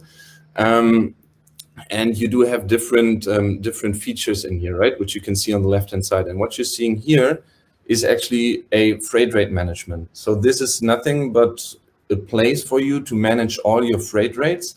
For example, ocean freight rates in FCL or LCL, overland freight rates, air freight rates, depot charges, so pickup and drop-off charges, detention and demurrage charges. So whatever you want, you can manage in here, right? And you see, the pricing that you negotiated with your 3PLs or 2PLs. So with your carriers and freight forwarders, right? So we take your Excel sheets or however you manage your freight rates and upload it, and then you have them in a digital way, right? So that's the freight rate management. What you can do with those freight rates is to actually place bookings. If you would want to go from Spain to Argentina in this example, we do have a search algorithm that gives you the best possible departure according to your freight rates, to your agreements, commercial agreements with your partners. We query in all the schedules from like in air freight and also in ocean freight. So you will know from the beginning, right when you place a booking, when you want to instruct a transport, you will know how long it'll take, whether it's transshipment or not, how much it costs, and basically all the deadlines you need to consider. And if you like it, you can just, by the way, you also have other options in here. And if you like what you see, you can just quickly place a booking, which will then bring you to our transport management system. So that's, of course, if you're talking about supply chain management, that is one of the biggest issues, right? And biggest pieces, if not the absolute core of what we're doing. We are actually trying to bring your shipment from A to B, and we do that by giving you a very comprehensive to-do list, which you can see in here on the left-hand side, where you can, for example, enter information like shipper information, or you can also build your packing lists. You can actually from here on do ocean freight bookings and do dangerous goods declarations and stuff. You can see an overview about your shipment. You can also see a financial control of your shipment, so you know what should be there on your invoice, and later on you will see what the actual invoice says. So yeah, you basically have this financial control over here. We do have a GPS tracking in place for you, where you can actually see where your vessel is. We track different milestones, which you can see in here on the left-hand side, right? Transshipment data, departure dates, arrival dates. We give you alerts in this alert over here whenever something's wrong. So and last but not least, you will have a document management section where you can actually up and download documents, right? So this is basically the heart of what we're doing. We're fully integrated with carriers, airlines, and some 3PLs. So whenever you push your order in here, it'll automatically be transferred to your chosen partner. So that's in a nutshell our transport management system. And once you do that, you can actually also manage your allocations. So what we call allocation management is basically nothing else but a capacity management. So in here you can check how much volume you place with which carrier, right? In here you can check, okay, Evergreen, this is what I booked with Evergreen, and the grayish part are my remaining allocations, right? So what we do is we compare what you agreed upon. If you told your carrier beginning of the year, we will ship 1,000 containers together, we will monitor that for you and tell you, hey, you will need to place some more bookings at Evergreen or at Hapag-Lloyd because you haven't booked 1,000 containers yet, but only 500, right? And also the other way around, if you're already over your your allocation. We will show it to you like in this kind of like traffic light system, right? So all the allocation lanes which are already overbooked, we display as red, and then you have like green ones and yellow ones, right? So this is our allocation management. We can actually tell you at any point in time on which service string with which carrier in which week you still have open capacity. And by doing so, we obviously want to try to reduce and mitigate the risk of your shipments being rolled to another week or even be rejected in general, right? So last but not least, there are two more pieces that I've brought with me to show you. Because actually I've been told in advance we shouldn't make it a sales show, so I will try to stick to 10 minutes and not sell too much in here. But what comes with the whole cloud is also a business intelligence suite, which you can see in here. Basically, we can analyze and visualize every single set of data which is inside our system.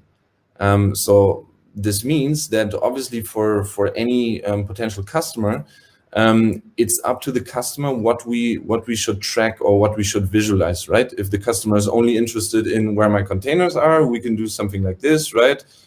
So we can actually show them that 6 of their shipments are currently in Callao, which you can see in here. You can also always click into them and drill down. You can check like how much did we spend, how much were my unplanned costs, and so on and so forth.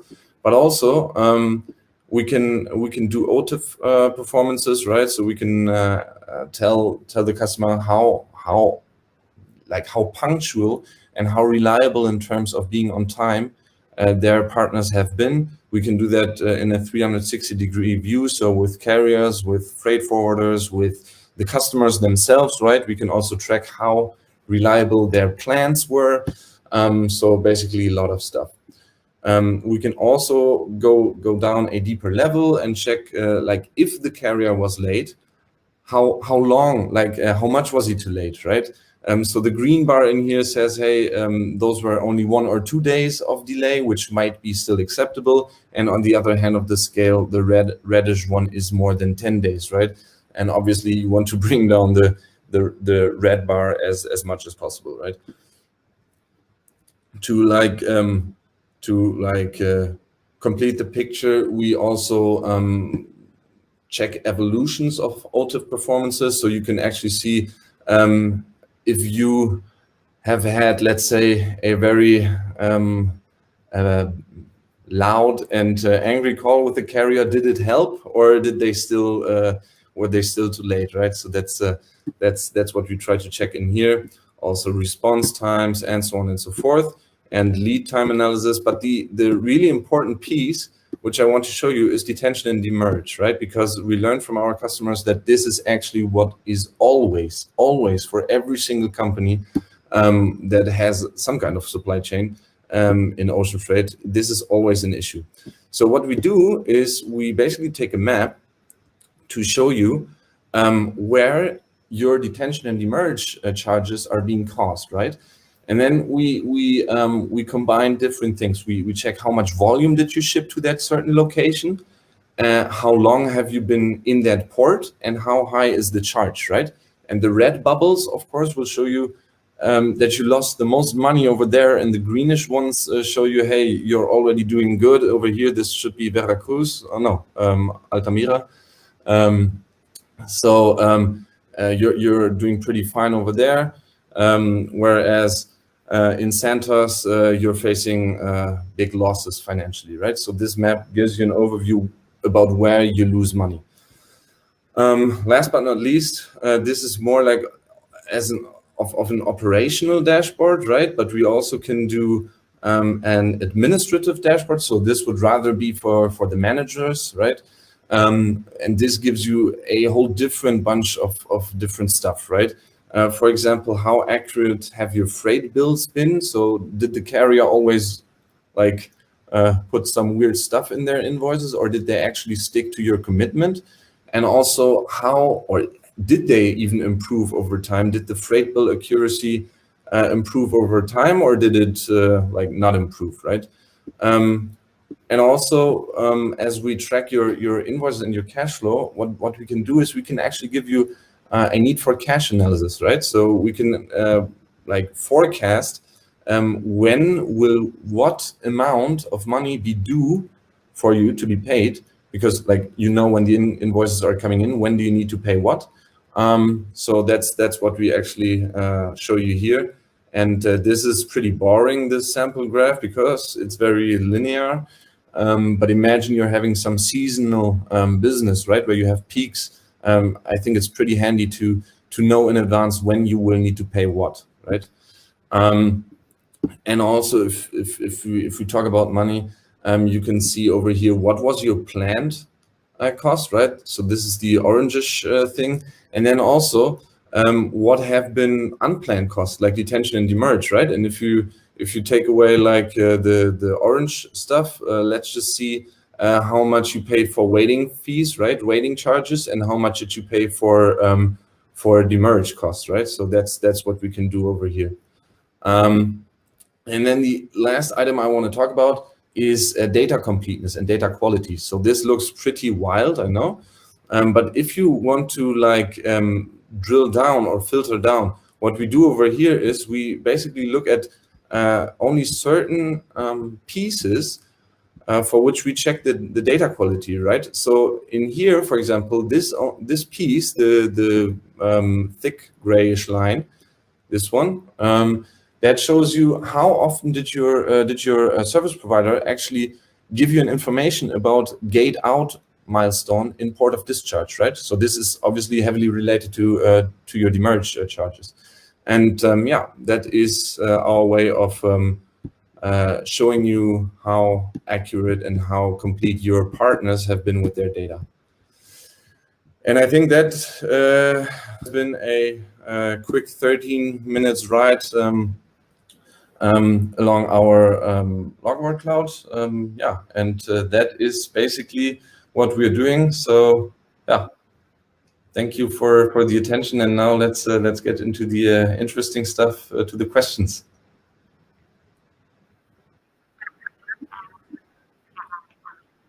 Thank you very much, Constantin and Jonas. Very interesting. A couple of things that I would like to point out. First, from Constantin, he said that people is in the middle of any digitalization transition or initiative, so that's important point.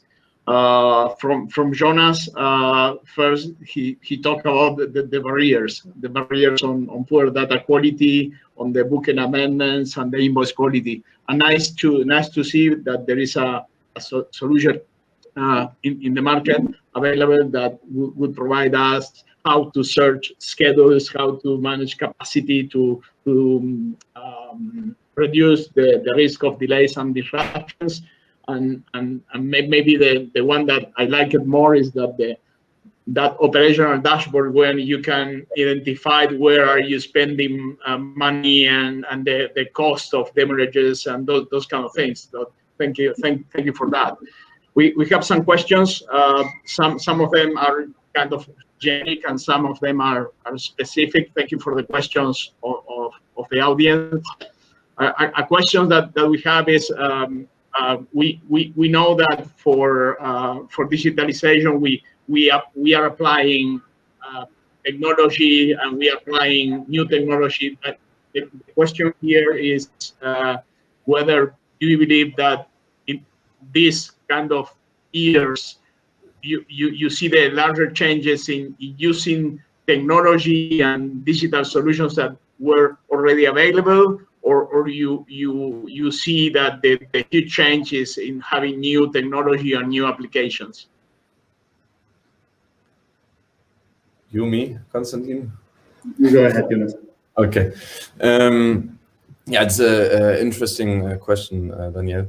And what we've experienced over time is that there is definitely a hype when it comes to digitization, right?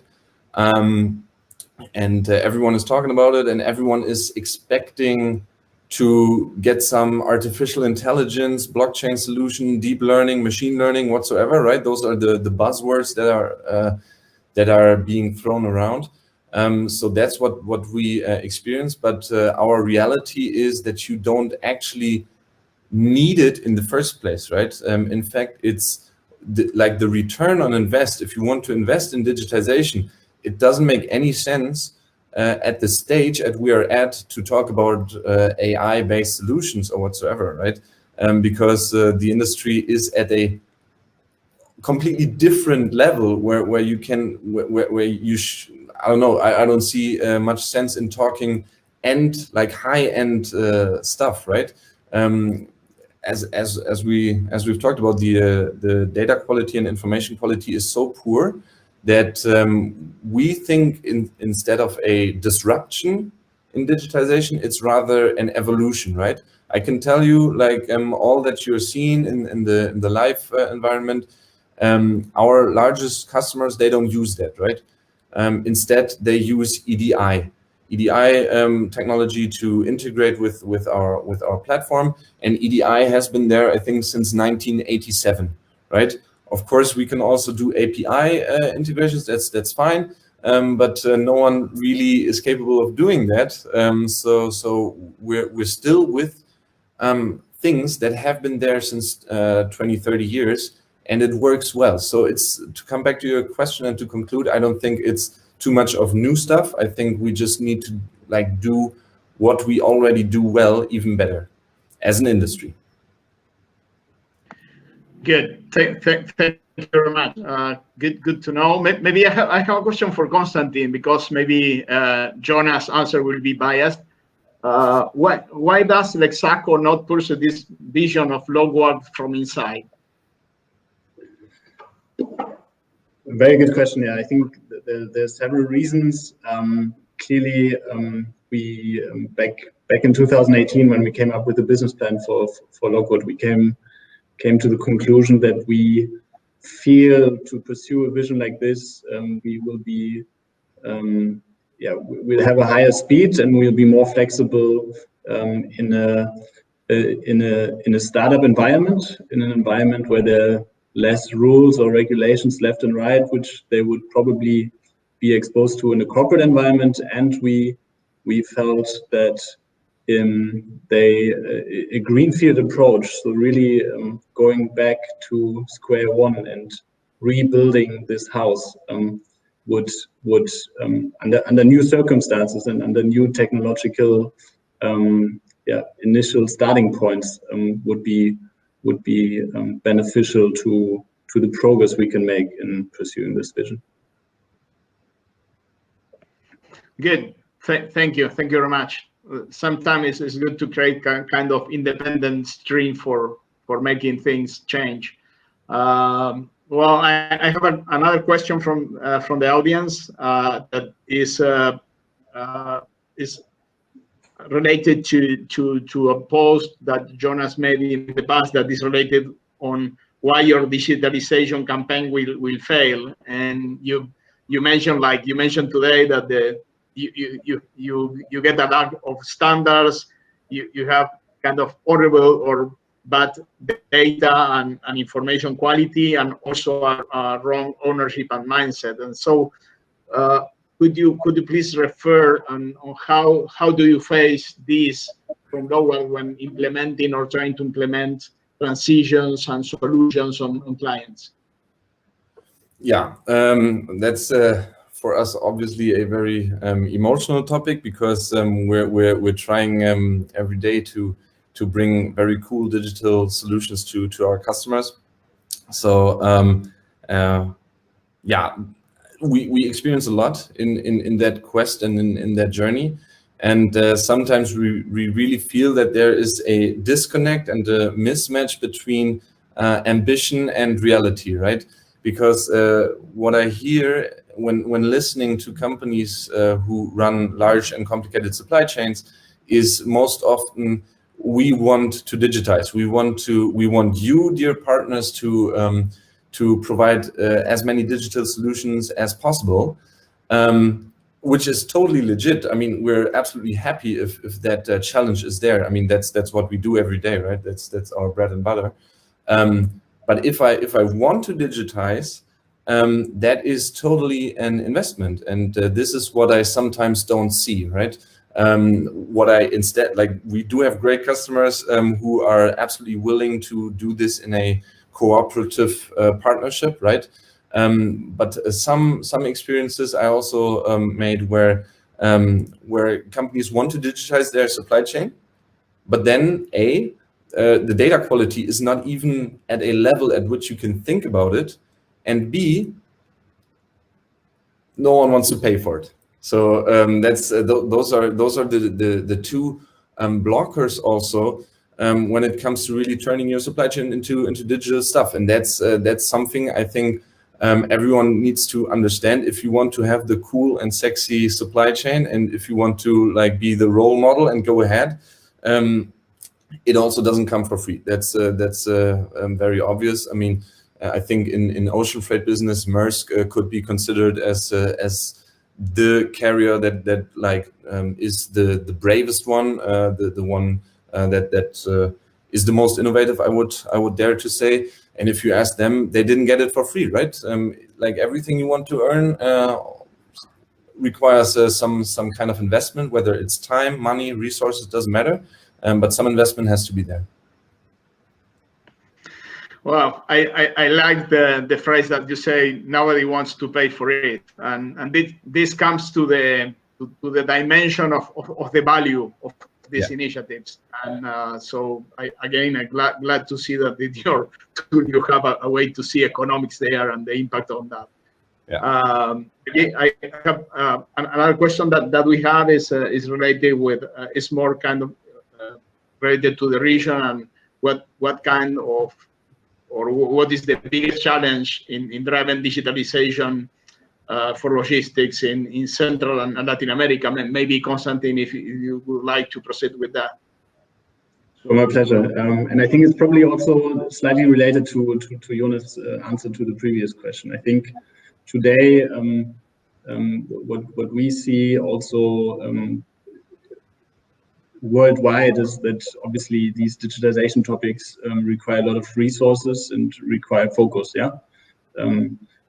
The focus for topics like AI, for topics like data analytics is not to the extent or has not to the extent arrived in South America and Latin America like it has maybe in the US or in Europe or in Asia, and where the reasons for this could be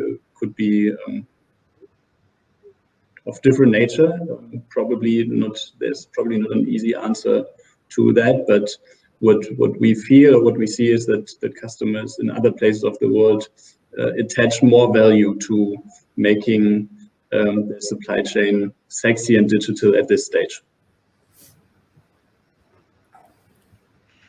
Good. Thank you very much. And maybe something that is a question in every webinar now is, do you believe that the COVID will have an impact, an effect on digitalization, on logistics, on speed? This process will accelerate, will slow down for a bit because of cash restriction from the companies. What are your views on this, please? Should I go? Okay. Yep. From my point of view, it is. I mean, also Constantin had this in his keynote, and many people say, hey, now in times of Corona or of COVID, we need digitization, and I don't really agree to that statement because I rather see it slightly differently, because I think the reasons why you want or should have a digital business, or at least a business that is ready for a digital age, right? Like right now in August 2020, the reasons are still the same as they have been in January 2020. Nothing changed. Like the only change there is that COVID and Corona showed everyone that this is extremely important. But the reasons behind why you should do it, they haven't changed. So I think what's happening in pandemic times is that people understand better that there's huge value in digitalizing your business. But the reasons why you should digitalize your business, they have also been there in January 2020. People just... Great, thank you. Sorry. Great, no, thank you very much. So you know the causes or the reasons were there, but the kind of environment now and the context creates a better situation for us to realize that we need that, and we can leverage that, and we can capitalize on whatever is available. Yeah. Great. We have another question. Is related with whether a demo account is available for that application. I will leave that on a different channel, so we will tell whoever asked it about that. We will text to him.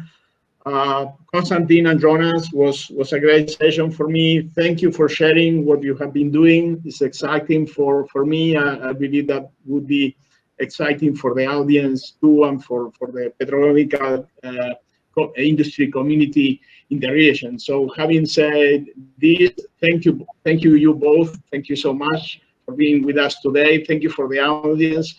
Thank you to APLA for maintaining this initiative live and broader. Having said this, I will pass to Cecilia Barbetti of the APLA team.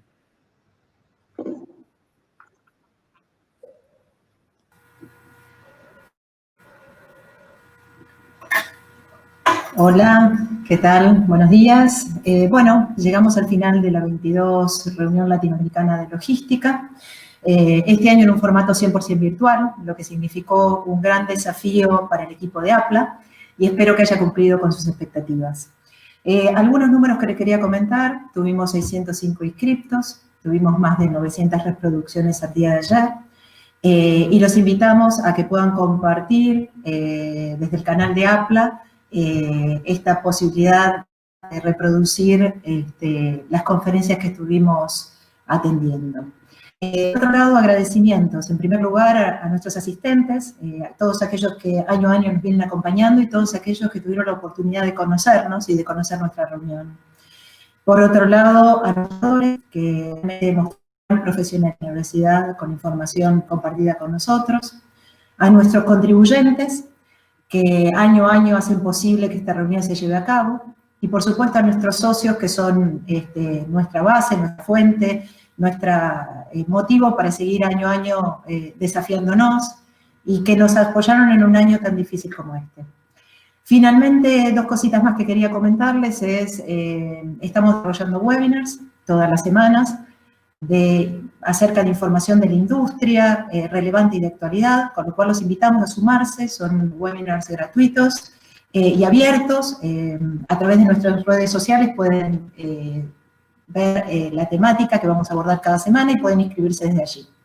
Y por último, comentarles que este año, como todos los años, hace 40 años, vamos a desarrollar una vez más la reunión, digamos, petroquímica, nuestra reunión anual. Este año en un formato también 100% virtual, y en las próximas semanas estaremos comunicando las fechas y las modalidades de inscripción y de participación. Así que bueno, una vez más, les agradecemos muchísimo la participación y el habernos acompañado. Gracias a todos. Chao.